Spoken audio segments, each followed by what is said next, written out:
Bill O'Reilly here. Wednesday, October 30th, 2019. You are listening to the O'Reilly Update. Here is what's happening today in America. A lieutenant colonel working in the White House says President Trump did want Ukraine to investigate Joe Biden. California Governor Newsom taking heat for his response to the California wildfires. Some colleges ban offensive Halloween costumes. And a record amount of Americans are speaking a foreign language at home. Also coming up, the message of the day, how your tax dollars are being spent. You will not like it. But first, congressional Democrats unveiling their latest resolution formalizing impeachment investigation against Donald Trump. The House will vote tomorrow. Meantime, a lieutenant colonel working in the White House testified secretly in front of Adam Schiff's committee. Of course, a few minutes after he testified, a leak came out hammering President Trump. Be very skeptical with all of this. California's very liberal governor, Newsom, facing a backlash over his handling of multiple wildfires engulfing the state. The region's largest energy provider, PG&E, announcing plans to cut power to an additional 1.5 million customers in California to prevent the inferno from getting even worse. Newsom blames the blackouts on, quote, corporate greed and management. But the truth is, state regulations are fanning the flames, so to speak. A recent survey says 51% of students at American University in D.C. support punishing those who wear highly offensive Halloween costumes. The number getting even higher for Ivy League schools. One college telling undergrads the appropriation of certain outfits could be considered cultural genocide for minorities on campus. Who knew? Students say worst offenders include stereotypical Native American clothing, Disney cartoons like Aladdin or Moana, cowboys, religious attire. According to the University of Maryland, viewing these costumes could spark significant anxiety or something. Another new poll revealing a record number of Americans speaking a foreign language at home. The data says 67 million residents do not speak English in the house. Most of the languages are Spanish, Chinese, Vietnamese, Arabic, and French. In a moment, how the feds spend your money. Oh boy, right back. Forget Russian hackers and elections for a moment, please. This is worse. Cyber thieves are stealing American homes. Guess where your home's legal title and mortgage documents are kept? Online. Wide open. Your signature and everything thieves need to take over ownership of your home is easily available online. Thieves forge your name off the title, then refile the deed so it appears you sold it. Then they go to unscrupulous lenders and borrow money using your home's equity. Then they disappear, and you get stuck with the payments. Banks, insurance, and identity theft programs do not protect you. Home Title Lock does. Home Title Lock puts a virtual firewall around your home's title and mortgage, and they monitor the black market to see if your home is for sale. Your home equity is your retirement, your emergency fund. Let me help protect it with 60 risk-free days of Home Title Lock. So please go to HomeTitleLock.com and enter your address to see if you're already a victim. Defend yourself at HomeTitleLock.com. HomeTitleLock.com. Time now for the O'Reilly Update message of the day, tax and spend. Why money is out of control in Washington, D.C. The amount of cash the federal government collected from us, individuals, in income taxes, and the total amount of money the Fed spent both set records in fiscal 2019. Here are the stats. Individual income tax revenue, that's income tax for working people, $1.7 trillion. Corporate tax revenue, $230 billion. Total tax revenue, including Social Security taxes, customs duties, $3.4 trillion. Again, that is a record amount of money going to Washington, D.C., but it's not nearly enough.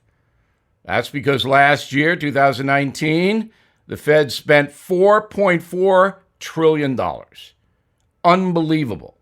$1 trillion more than the government took in. Estimated deficit for the coming year, 2020, $984 billion. This is crazy. But Americans are not crazed about it because they can't see deficits and debt. It doesn't directly affect them right now, but it will. So, what are the Fed spending the money on? Department of Health and Human Services spends $1.2 trillion. That's on Medicare, Medicaid, other welfare services for Americans who need support, and there are tens of millions of them. Social Security, $1.1 trillion. Department of Defense, $650 billion a year, a record amount under President Trump, who has pledged to, quote, rebuild the military. Interest on the Treasury debt we have, just interest, $570 billion a year. That's wasted money. Now, Democrats running for president promise to increase spending in a massive way. Medicare for all, Green New Deal, entitlements like free child care for every baby and free college. If the Democrats get power, the economy will likely collapse underneath all that debt. So I'm becoming Paul Revere here.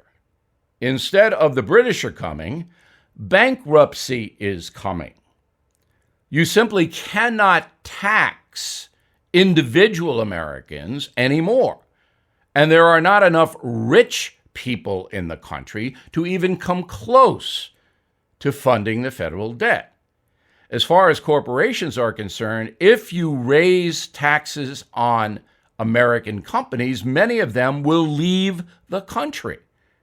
As you may know, President Trump brought back a lot of corporate assets from overseas by cutting taxes, and that is one of the reasons we have a vibrant economy.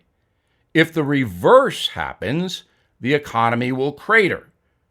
And forget about a recession, the United States could go into a depression.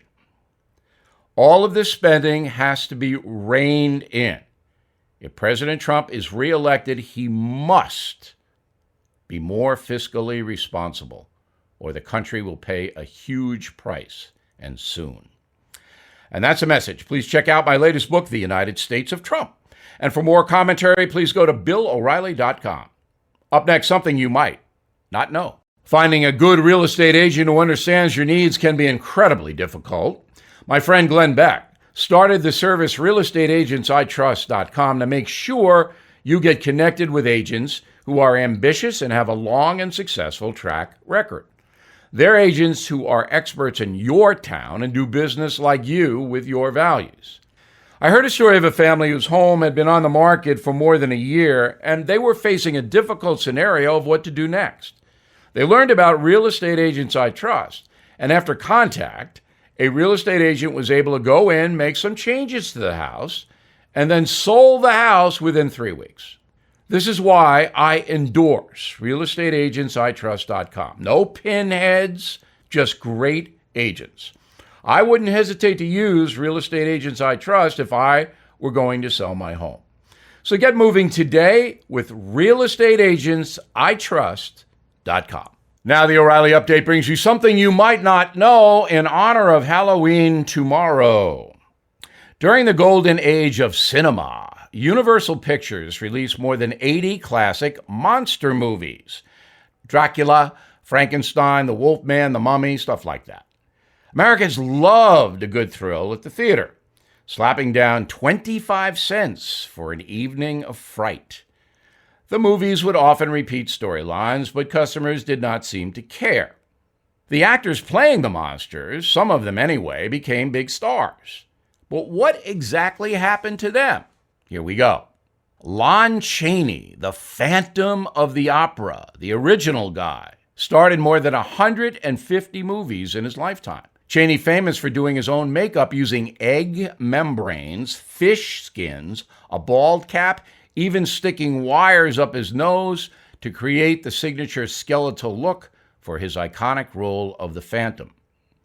Lon Chaney died from throat cancer at age 47 while negotiating his next big role, Dracula. That part ultimately went to a little-known actor named Bela Lugosi. Mr. Lugosi went on to hit it big, acting in more than 100 movies, many for Universal. His turn as Count Dracula is considered by many to be the classic portrayal. Makeup, costume, mannerisms, all created by Lugosi himself on set. Bela Lugosi died of a heart attack in 1956 at age 73. At his funeral, attendees were shocked. He was buried in his signature Dracula cape. From the castle to the lab, where Boris Karloff played Frankenstein's monster no less than 3 times. Legendary makeup artist Jack Pierce created the signature look for the monster. Karloff spent hours in makeup and was forced to wear 4-inch platform shoes weighing 13 pounds each. And here's something you might not know.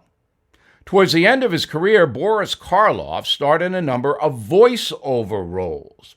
You may recognize him as the Grinch in the 1966 holiday classic, How the Grinch Stole Christmas.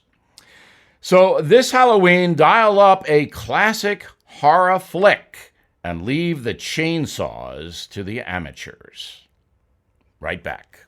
Bill O'Reilly here with an important message. If you're a listener to this program, you may know how much I love dogs.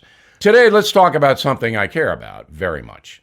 There are thousands of abandoned animals in the USA, and these animals need your help.